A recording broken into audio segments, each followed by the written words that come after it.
ସମସ୍ତଙ୍କୁ ନମସ୍କାର। ମୁଁ ଆଦମ ଆଉ ଗୋଟେ ନୂଆ ଭିଡ଼ିଓରେ ମୁଁ ଆପଣଙ୍କୁ ସ୍ୱାଗତ କରୁଛି।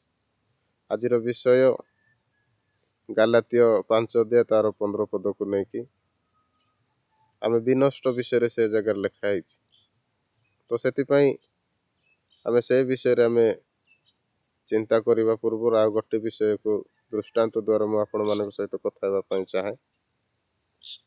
ତ ଗୋଟେ ଜଣେ ଟିଚର ନିଜ ଛାତ୍ରମାନଙ୍କୁ କହିଲେ, ପିଲାମାନେ ଆସ ଆମେ ଗୋଟିଏ ଗେମ୍ ଖେଳିବା ବା ଖେଳ ଖେଳିବା। ସେ ଖେଳରେ ଯିଏ ପ୍ରଥମ ସ୍ଥାନ ଅଧିକାର କରିବ ସିଏ ତାଙ୍କ ପାଇଁ ବଡ଼ ପୁରସ୍କାର ଅଛି, ଆଉ ଯିଏ ସେକେଣ୍ଡ ସ୍ଥାନ ଅଧିକାର କରିବେ ତାଙ୍କ ପାଇଁ ମଧ୍ୟ ପୁରସ୍କାର ଅଛି, ଆଉ ଥାର୍ଡ଼ରେ ଯିଏ ରହିବ ତାଙ୍କ ପାଇଁ ମଧ୍ୟ ପୁରସ୍କାର ଅଛି। ଆଉ ଆପଣମାନେ ପ୍ରାୟ ସଂଖ୍ୟାରେ 250-300 ଅଛନ୍ତି, କିନ୍ତୁ ଯେଉଁମାନେ ଏତିକି ଭିତରୁ ଯିଏ ପ୍ରଥମ ସ୍ଥାନ, ଦ୍ୱିତୀୟ ସ୍ଥାନ, ତୃତୀୟ ସ୍ଥାନ ଅଧିକାର କରିବେ କେବଳ ସେମାନଙ୍କ ପାଇଁ ପୁରସ୍କାର ଅଛି। ତ ଏ ପ୍ରକାର କହି ଟିଚର ଛାତ୍ରମାନଙ୍କୁ କହିଲେ, ଆଉ ଛାତ୍ରମାନେ ସମସ୍ତେ ରେଡ଼ି ହେଲେ ଯେ ଖେଳ ଖେଳିବା ପାଇଁ। ରେଡ଼ି ହେଲା ପରେ ଶିକ୍ଷକଙ୍କୁ ପଚାରିଲେ ଛାତ୍ରମାନେ, ସାର୍ ଆମେ ଖେଳିବୁ ଯେ ସେ ଖେଳ କ'ଣ? ସେ ଯେଉଁ ଖେଳରେ ଆମେ ଭାଗ ନେବୁ ସେ ଖେଳ ଆମକୁ କୁହନ୍ତୁ।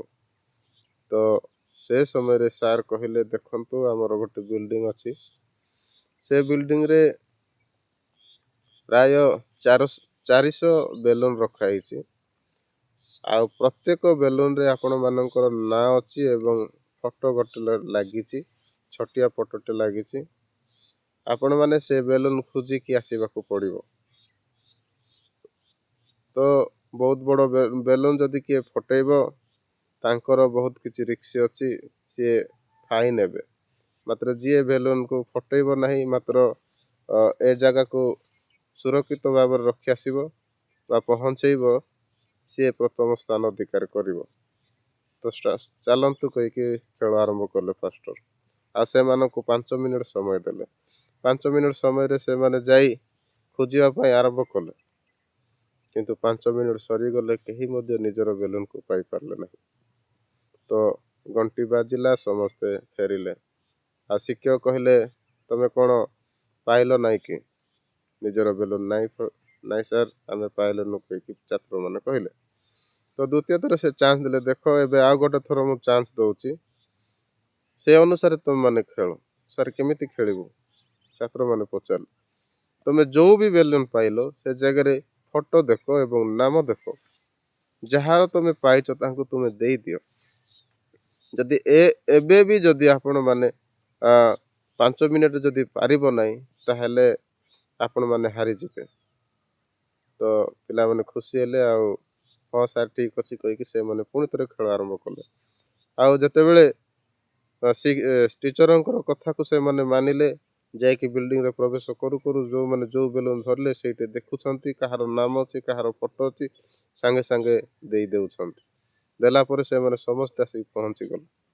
ପହଞ୍ଚିକି 2 ମିନିଟ୍ ହେଇଛି, ସମସ୍ତେ ପହଞ୍ଚିଲେ ଏବଂ ସାର୍ ସେମାନଙ୍କୁ ପଚାରିଲେ, ପିଲାମାନେ ନିଜ ନିଜର ବେଲୁନ୍ ଧରିଛ? ହଁ। କେତେ ଶୀଘ୍ର କେମିତି ତୁମେ ପାରିଲ? ନାଇଁ ଆଜ୍ଞା, ଆମେ ଯାହାର ବେଲୁନ୍କୁ ଉଠେଇଲୁ ତାଙ୍କୁ ଆମେ ଦେଇଦେଲୁ, ବାସ୍। ପ୍ରିୟ ପ୍ରଭୁଙ୍କର ଲୋକମାନେ, ଖ୍ରୀଷ୍ଟିଆନ ଜୀବନ ଠିକ୍ ଏହିପରି ହେବା ଆବଶ୍ୟକତା ଅଛି। ପରସ୍ପରକୁ ସାହାଯ୍ୟ, ସହଯୋଗ ଏବଂ ପରସ୍ପର ପାଇଁ ପ୍ରାର୍ଥନା କରିବା ଆବଶ୍ୟକତା ଅଛି। କିନ୍ତୁ ଆମ ଜୀବନରେ ଏ ବିଷୟ ପ୍ରକୃତରେ ଲୋପ ପାଉଅଛି। ହିଂସା, କପଟ, କ୍ରୋଧ ବୃଦ୍ଧି ହେଉଛି। ଆମେ ସାହି ପଡ଼ିଶାର ଲୋକମାନଙ୍କୁ ଆମେ ସହିପାରୁନୁ। ଆମ ଜୀବନରେ ଅହଙ୍କାର ବଢ଼ିଯାଉଛି। ସେଥିପାଇଁ ଆମେ କେବେ ମଧ୍ୟ ଉନ୍ନତି କରିପାରୁନୁ। ଆମେ ଗୋଟେ ଦିନ ବିନଷ୍ଟ ହେବା ଏ ପ୍ରକାର ଜୀବନଯାପନ କଲେ। କିନ୍ତୁ ଟିଚର କ'ଣ ଶିକ୍ଷା ଦେଲେ ପିଲାମାନଙ୍କୁ? ଯାହାର ବେଲୁନ୍ ତୁମେ ପାଇବ ତାକୁ ଉଠେଇ ଦେଇଦିଅ। ପ୍ରିୟ ପ୍ରଭୁଙ୍କର ଲୋକମାନେ, ମୁଁ ଆଶା କରେ ଏ ବିଷୟରେ ଆପଣମାନେ କିଛି ଏଇ ଡିସେମ୍ବର ମାସର ଆସୁଥିବା ପ୍ରଭୁଙ୍କର ଜନ୍ମଦିନ ଉପଲକ୍ଷେ ପାଳନ କରୁଥିବା ଡିସେମ୍ବର 25 ତାରିଖକୁ ଆପଣମାନେ ପହଞ୍ଚିବାକୁ ଯିବେ, କିନ୍ତୁ ହିଂସା କ୍ରୋଧକୁ ନେଇକି ଯାଆନ୍ତୁ ନାହିଁ। ପରସ୍ପର ପାଇଁ ପ୍ରେମ, ଆଦର ଏବଂ ସ୍ନେହ ନେଇକି ଯାଆନ୍ତୁ। ତ ପ୍ରଭୁ ଆପଣମାନଙ୍କୁ ଆଶୀର୍ବାଦ କରିବେ ଏବଂ ମୋତେ ମଧ୍ୟ ଆଶୀର୍ବାଦ କରିବେ। ରହିଲି। ଅନୁରୋଧ କରୁଛି ମୋ ପାଇଁ ପ୍ରାର୍ଥନା କରିବେ। ମୁଁ ବି ଯେପରି ଡିସେମ୍ବର 25କୁ ପାଳନ କରିପାରିବି ସେଥିପାଇଁ ପ୍ରାର୍ଥନା କରିଦେବେ। ସମସ୍ତଙ୍କୁ ନମସ୍କାର, ରହିଲି। ପ୍ରଭୁଙ୍କ ନାମ ଗୌରବ ହେଉ।